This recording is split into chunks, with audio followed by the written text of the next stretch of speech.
Hi, welcome to the Boca Voice and Fact or Fiction Friday. Today we're here with Jeremy Rodgers, Deputy Mayor of Boca Raton. Jeremy, thank you so much for coming. Absolutely, Peter. It's great to be here again. You know, I got to tell you, Jeremy, it's such a pleasure always to have you on the Boca Voice. You're such a breath of fresh air at the Boca Voice and what you bring to the City Council. You always speak your mind, which is one of the things that I always like, and you're a man to yourself. You always seem to have a clear direction in every point that you make on City Council. And I think that comes from, and my belief when I'm sitting in chambers and listening to it, I think it comes from that military background that you seem to have from the Navy. Even though I'm a Marine and you're in the Navy, it seemed to come from that. So tell me a little bit about what's new at City Hall. Yeah, so we've had a tremendous amount of things come up really in just the last couple months that are getting to good discussion points. Just in our workshop yesterday, trying to think everything. We ended with Midtown and the discussion there, what's going on. We covered the waterfront, comprehensive waterfront plan, which has been one of my personal and really the council as a whole's big goals to get this right. Not just one or two parks, but really what are we offering comprehensively across the city as far as waterfront features, amenities, access to the water, opening things back up. We're a waterfront community, but we don't, we're not taking advantage of that as much as we can for our kids, for our parents, for ourselves. We looked at schools. That was a major conversation yesterday. So really a lot going on and continue to go on in the city. Let's talk a little bit about the waterfront. So there's been a lot of dialogue in regards to the waterfront, and some people have been happy about the transitions and things that are going on. Some people have been very vocal about the waterfront. Talk a little bit about the waterfront plans and all of the different dialogue, and specifically maybe talk a little bit about the wildflower property, because I know there's been a lot of debate about the wildflower property, and it's open now and people are going to enjoy it for the boat parade. Yep. So let's talk a little bit about that. Yeah. So first, the wildflower is open not just for the boat parade, but all the time. People could go drive there now. You could bring a picnic blanket or picnic basket, go enjoy the view of the water. It's there. We're working on improving the seawall there, make it a little safer. But that's more of a temporary solution just to get it open, enjoyable, so people could see it. It's the city's land, it's the residents' land, so enjoy it. For the boat parade, certainly a great spot to view it there, Silver Palm Park or Red Reef Park. All three of those sites will be open. And really the comprehensive waterfront plan is looking at all of our waterfront parks, not all of which are even on the intercoastal. You have El Rio Park on the El Rio Canal and some of these other smaller pocket parks and neighborhoods, plus a lot of the bigger parks, Spanish River, Red Reef, Lake Wyman, Lake Rutherford, which are attached. And of course, Wildflower and Silver Palm are all in there. I'm trying to say, what can we offer that's going to bring people to the waterfront, allow them to enjoy it, allow the kids to hang out, allow them to get there. Some of the interesting things that we have to weigh as we do that is parking. Do we want to have people able to park there or park off-site and go there? And it needs to make sense because we want to get people there. It can't, the greatest park in the world isn't any good if people can't go there and enjoy it. So that's a discussion that we're working on. And then also how we're going to balance on our different things, whether it's, our boater community. Let's talk a little bit about that. How about boat launches? Because I know we both have a mutual friend on Facebook. Right, yeah. Yeah, so I had a great meeting with, and there's a lot of different resident groups which are involved in business groups, which is great. So there's been a lot of good conversation. The Boca 2020 plan has been, I met with Margaret, who's from that, and Chris was there. Chris is great. Let me tell you, Chris. A shout out to Chris. Chris, you do a great job on the Boca Voice, definitely keeping me on check, and we definitely appreciate all your dialogue. Yeah, and it's great, and we got to keep that conversation going. And it's still also there's, so Chris was there representing the boat group, but not all of those people have the same. And there's been others who have spoken before and came and spoke before council. So. We want as many people to be involved, and I want to hear from as many of them. So I would ask, any viewers out there, please let us know what you think about what we say today. And it's a plan that's developing. So right now, the concept is we're not closing Silver Palm. There's been rumors, we're moving Silver Palm, but we do want to consider that site into possible integration to Wildflower. Sure. We do have plans to move forward at Rutherford, Lake Wyman. They're kind of attached. I think it's in the Lake Wyman section with double boat ramps, so doubling the capacity of the boat ramps. You're allowing more. And then speaking to Chris, I realized there's a lot more we could be doing for the boating community that would maybe make that trade even worth the while. And things like providing ice there, providing a less steep ramp that goes in the water, something that's easier to drop in, providing better areas to clean the fish and better areas where you could drop in kayaks and just some place of more concrete places where riders can get on the boat. Right now, you can't really park. At Silver Palm on the weekend, your trailers are all lined up, and there's not a good spot for guests to really park and get on. So those are the kinds of conversations we'll have to weigh in, and I think the next conversation. But then on the other side, you have in that park, that's where our canoe trails are, and we need to do a better job of keeping those canoe trails open. The boardwalk that's there and the canoe trails, restoring those is a #1 priority, and that's been #1 priority of mine since I got there. Our city is great, but there's a couple things that we could do better. I would say that's one of them. So it's great to have problems and have that level of problem be one of your major problems, but I think that's something we want to do. But then, there's some who are saying, well, we don't even want motorized boat ramps in that area. So bringing that community together and really saying, okay, what's best for the city as a whole? We have upwards of 90,000 residents, so we want to bring that and say, how are we going to best serve all of those residents? That brings up a great point. Jeremy, how do you manage 90,000 residents? People want to believe that we're this quaint little town. We're not any longer. No. We're not a quaint little town. And, we're now on a worldwide stage. When you bring in name brands like the Mandarin Oriental, you start to bring in, and we're now on a worldwide stage when you're starting to talk about things like that. Right. When you're bringing in conferences into the resort that encompass things like that, it starts to talk about a whole different level of service. And you're now servicing different companies that you never had before. And back in the day when IBM came here, people thought, wow, IBM is in town. But now you have companies that an Office Depot is able to maintain in this town, and the Chamber of Commerce has done a great job bringing people in along with, again, with the city. The city has done a great job of maintaining and bringing in new businesses along working with the Chamber of Commerce, and everybody's working hand in hand along with our current corporations to keep people here. And of course we have wonderful people with philanthropy, always keeping our city always thinking best hands forward. But when you're looking at keeping residents happy, it's a challenge because everybody is always seeming to be at odds.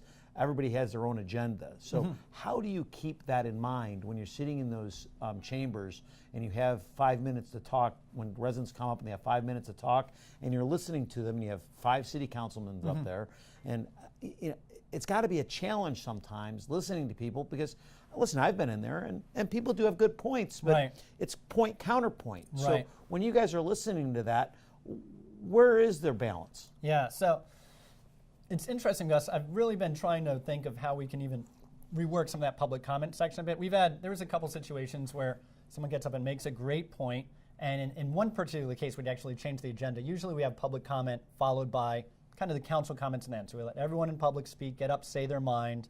And if it's something that's really pressing, maybe one of us will interject and say, okay, we hear that, we'll get to it. And then when we get to the end, we've heard everyone and we try to respond. But we had moved it, and I felt bad because one individual got up. We put them earlier in the schedule because we didn't want them to wait for hours for another project that was going to take some time. They said something, and one of the council members responded, but just wasn't the right spot for us to take another 20 minutes to address it. It was a valid point. And it didn't sit well with me that I couldn't respond, and it just wasn't the right spot to do that. So I think we need to work a little bit better to make that a little bit more of interactive up there, but still keep the meeting moving, because at the same time, you don't want each person who gets up, if it turns into a 30-minute discussion and the next person gets up and it turns into a 30-minute discussion, you can only go through 2 or 3 of those before people start falling off and saying, okay, it's not worth sticking around. So it's tough, but we hear from people from email, we go to different HOA meetings, any event around town, it's very easy. I'm happy to go to anything. Now I work full-time, so I can't make as many of the events as some of the other people, but that's certainly not the only way to reach us. I'd say I troll Facebook, all these different Facebook groups, and that's I hear from stuff. But really the best way to reach us directly is email, phone call, or just ask to meet with us. I'm happy to meet with any resident. You want to grab a cup of coffee, you want to grab a lunch, you just want to go meet in a park, show me something. I'm more than happy to come out, have a conversation. That's really where you get the best information. That's great. So tell me about some of the things that are happening coming up and through the new year in the city.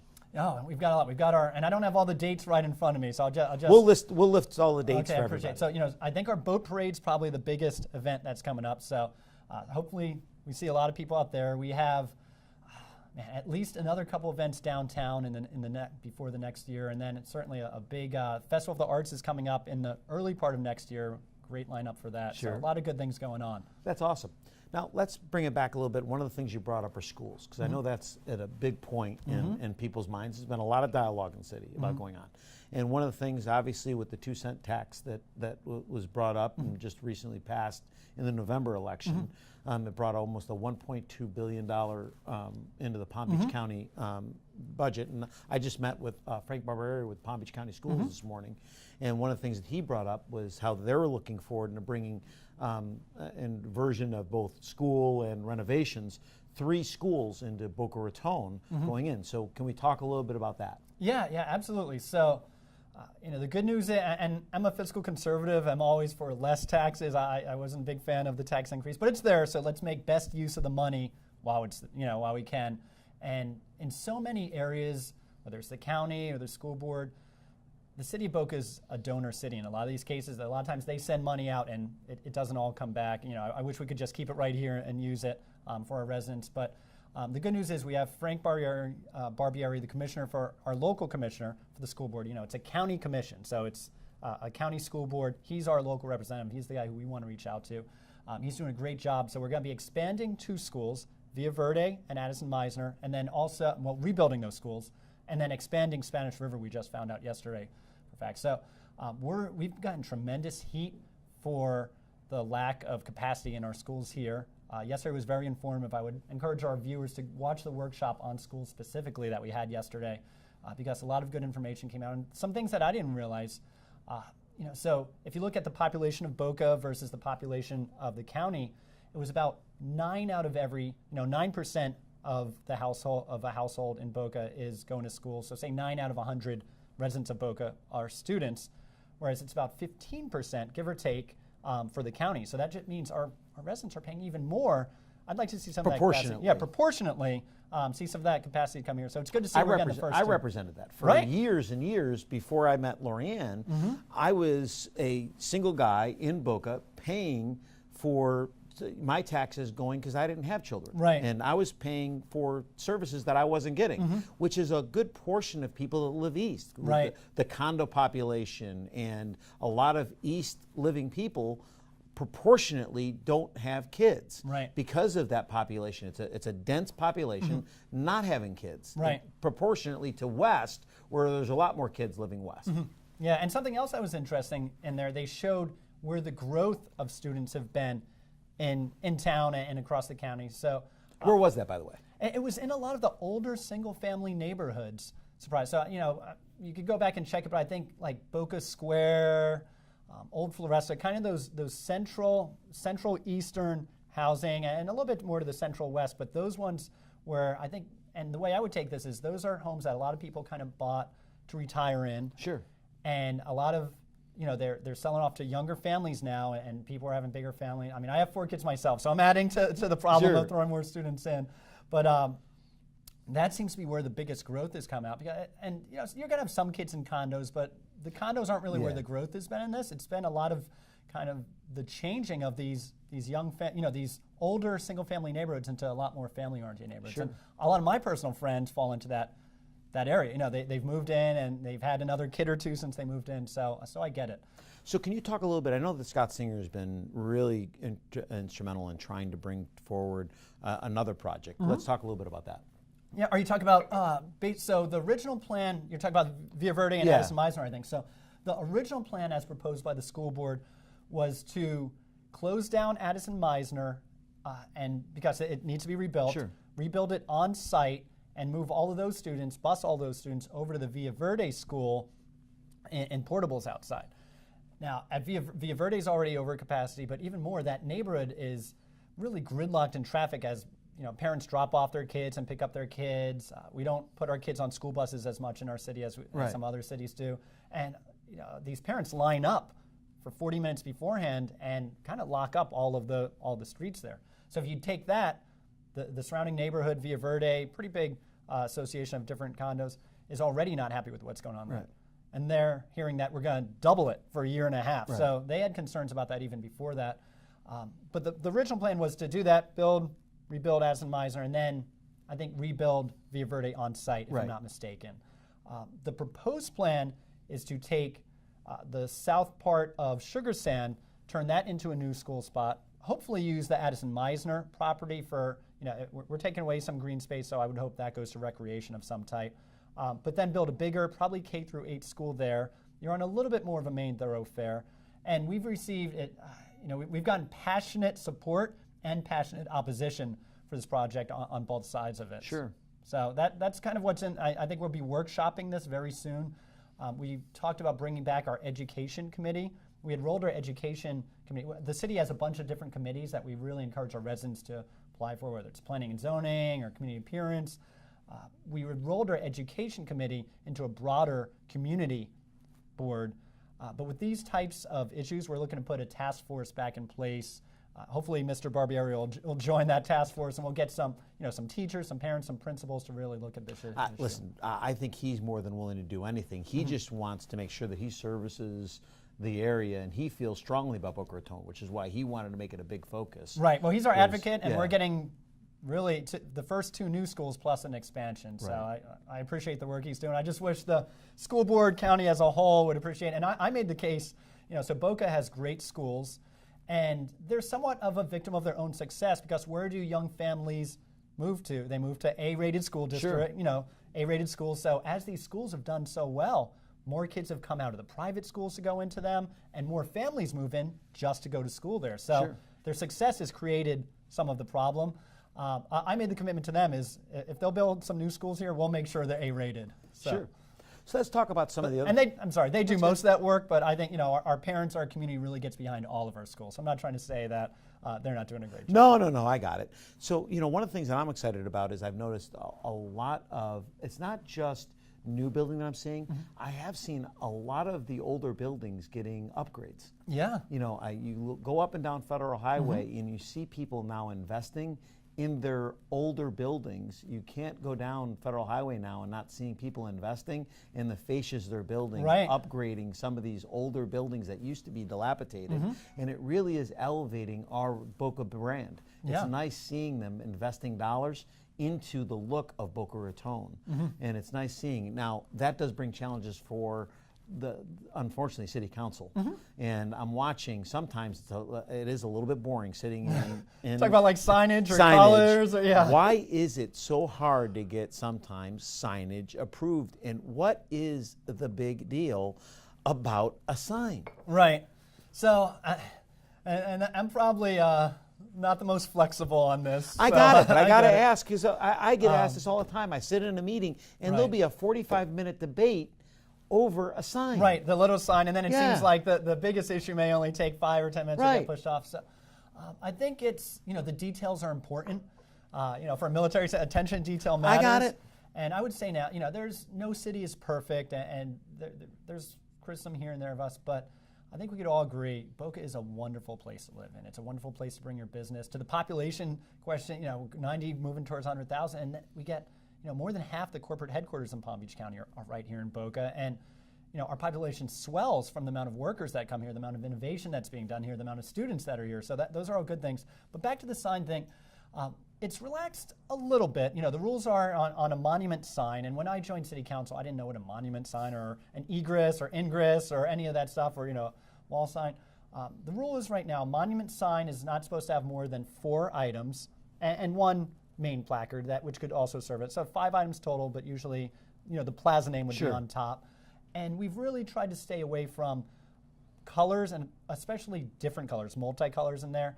I would say if you drive from Deerfield to Boca to Delray, you realize when you enter the city and you realize when you leave the city, and that's what we're trying to maintain, that Boca brand, that beautiful appearance. You need to bring some modern functions to that, and we've increased, and when I say we, it's really the Community Appearance Board that's done a lot of this work, and that's a committee of our residents who are meeting every week. We meet every other week. These guys meet every week. That's the most dedicated board, I would say, in the city. They're spending their own time on this, unpaid. They're doing that, and when they make a determination, I try to support them as much as I can every time, unless there's a clear reason not to. So we've seen more colors and more style go onto the signs that are on the building. And when I speak to a lot of business owners, that's really good enough for them. They like, they're able to give their logo, their style on the building. Yeah, because you're coming from a branding guy, right? Well, I know. I want them to be able to have their own brand. Right.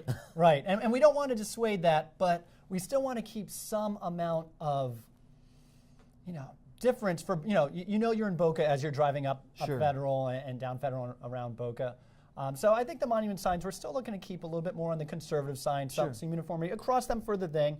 But we are looking, what we talked about is, okay, maybe if you make this a high quality architectural sign, we'll be a little bit more flexible. So it's funny because when the different developers and different businesses come in front, they find the worst example of, a uniform colored sign in the city and say, look, you could have this. And of course they have the best example of one and the other. And look, why would you want telling us to do this? And I'm like, come on. These are very talented individuals. They're not going to give us, the worst example that they're given. But I think there's movement, and so it's another thing that we're tasking through a workshop. If you're bringing a high quality, and some of these signs are beautiful, they're designed as nice as buildings. So if you're doing something like that, we want them to be able to get their brand across a little bit more. What we don't want is, a Times Square or a Hong Kong or Vegas. And I don't even say a Pompano. And Pompano's great. My wife was, grew up there. But we are looking to keep a little bit of a distinct brand in Boca and keep it reasonable. That's great. So what else would you like our listeners to know about Boca Raton, what's new and up and coming, and things that are happening that we really should be looking out for? Yeah, so I would say, when I ran the first time, the big things were, business in Boca. I'm a young professional. I said I want, people like me, young professionals, young families, to be able to send their resume somewhere and find a job in Boca and find a good job in Boca. I want my kids, as they get older, I don't want them to have to stay in Boca, but I want them to have that option without sacrificing. We are killing it in the business thing. Our unemployment rate is almost too low from a business standpoint, where it's getting hard to find qualified workers. Now that's great because that means people start making more money and it's improving the economy. Florida as a whole has been done well with jobs, but has suffered a little bit in the overall compensation versus the country. So that's going well. I think the more business we see here, the more business we have growing, the better it is, and that's key for everything. But yeah, I think at the end of the day, people want to have a job. They want to have safety. I think our first responders are doing an amazing job. Having a safe city is critical, and they want to have a good education for their kids. So that's important. And there's been some conversation, and someone said it's not their job. It's all of our job to make sure this community is successful. Absolutely. And that encompasses all areas. That's the biggest thing I'm looking for. I just want our city to get past the negativity and into a positive outlook. Right? Because our city is beyond the point of looking at anything in a negative light. We have so many good things going on for ourselves. We don't need to talk about negative things. There's too many good things going on to relish on things that are negative. Right. Well, I would say, the problem is a difference of opinion. That's healthy. It's not a negative thing. But it's there was an individual yesterday, and he had somewhat of a valid point, but the way he made it and the insults that were thrown around it honestly, it was the most flustered I've ever been. In my almost 3 years of being up there, I was speechless. I was like so upset and he came back up and actually walked some of those back and said he does appreciate what's being done in certain areas and knows our heart's in the right spot when we're doing stuff.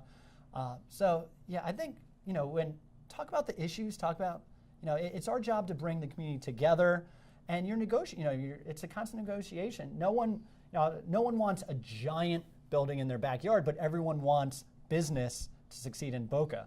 So, finding the right spot and managing those expectations and getting everyone on board is really where we come in. And I think we've seen a lot of that. I mean, the last 2 years, we've seen projects come forward where the local community is they're just not opposing it. They're speaking in favor. This is what we want. They accommodated, they worked with us, they talked to us, we all came together. It could be this. And instead they brought, we're putting parks in front of buildings, we're bringing lots of green space. So it's a wonderful city, and everyone's going to have their gripes. It's never going to be fully perfect. It's a work in progress, but I think we've made a lot of great positive movement. I couldn't agree more. But listen, Jeremy, thank you so much for joining us. Absolutely, we appreciate it. Thank you for following us online and on Facebook. We look forward to seeing you next week on Fact or Fiction Friday.